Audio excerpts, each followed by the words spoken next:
Hey guys, what's up? Welcome to a second video where I'm going to talk about recovering prices from expenditure data. This is part two, where it's just me experimenting with this draw pad, hopefully trying to go and get my handwriting a little bit better.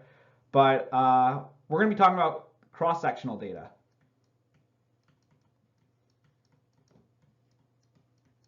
Right? Where you have information on expenditure on different goods, say from your grocery store. And you have a list of that stuff, and you just have the bills of that stuff and total expenditure, but you don't know the unit prices. So how do you go and get an estimate for that? So the procedure I'm going to argue is as follows. So we have EI is equal to PI times XI. So your expenditure on good I is going to be composed of a price of good I times the amount consumed of XI. And additionally, our assumption is going to be that, sorry, that's going the wrong way. Whoops. We're going to assume that our price is going to be a lot smaller than our quantity here. It's going to be very, very, very small compared to the quantity because you're dealing with aggregate data. Now, the way I'm going to go and I guess filter this data, right, really go and put it into two pieces, is that first I'm going to take the logs of this.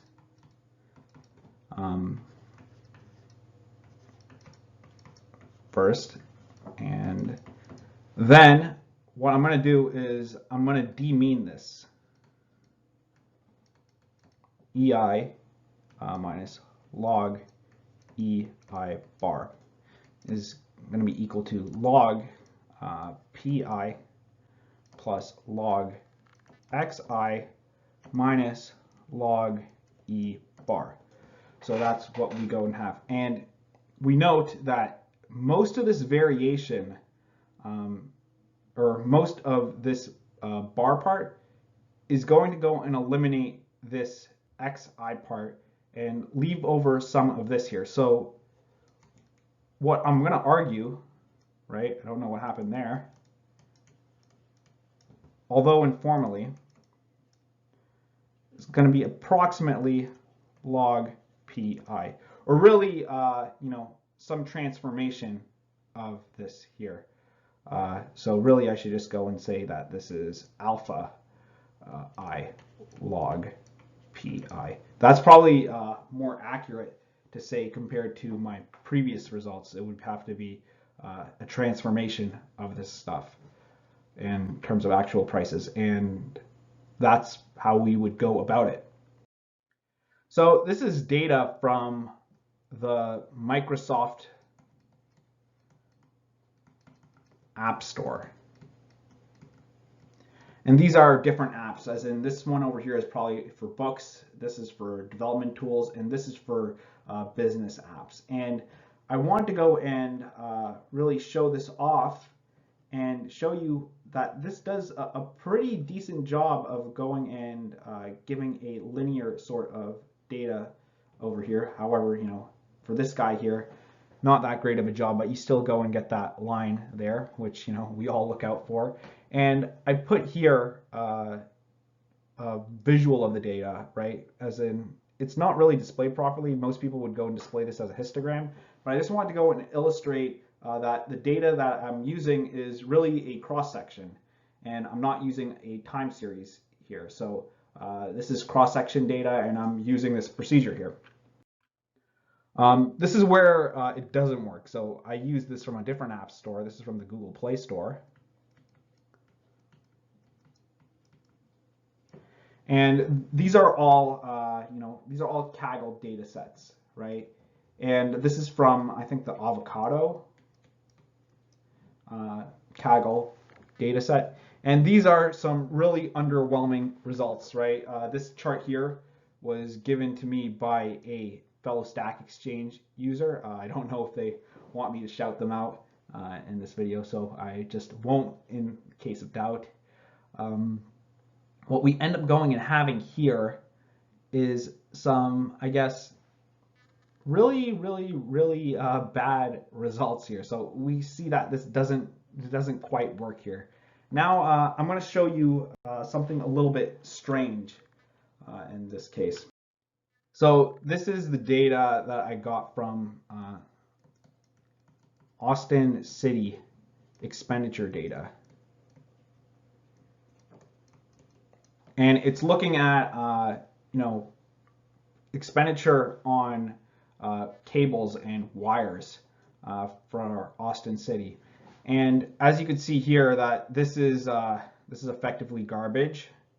However, for this chart here, we see something pretty odd, and I just want to go to the next slide to go and blow this up so we can see what's going on.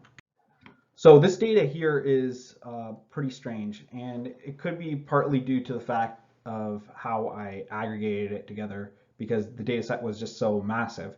It contains data on, all different wire and different stuff. So me being, not a engineer or having any sort of mechanical background, I just aggregated all of the expenditure that the city made on copper wire and aluminum wire and optics and all that sort of stuff together in one data set, right? So I thought it was like a common sense way of going and aggregating things together. It's not based on theory.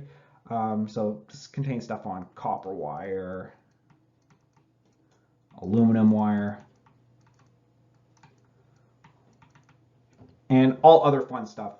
So what we see is that pretty much up to here, right, effectively, right? I don't know why I'm going and doing that. Let's just go and draw a better line. But up to here, we pretty much have garbage. However, what goes on in this section, right, is very strange, because we go and maintain, at least a transformation of those relative prices in that sense from our estimated prices. So again, this is cross-sectional data that I'm going and having here. So it definitely seems to be that there's something going on here, and that it could be an issue with the fact of how I aggregated the data. So why exactly did I make this video? So I want to say that there are certain conditions where this could be a very good idea, and there's also certain conditions where this could be a very bad idea. And I don't really know enough about the structure of data to go and really say much more than that.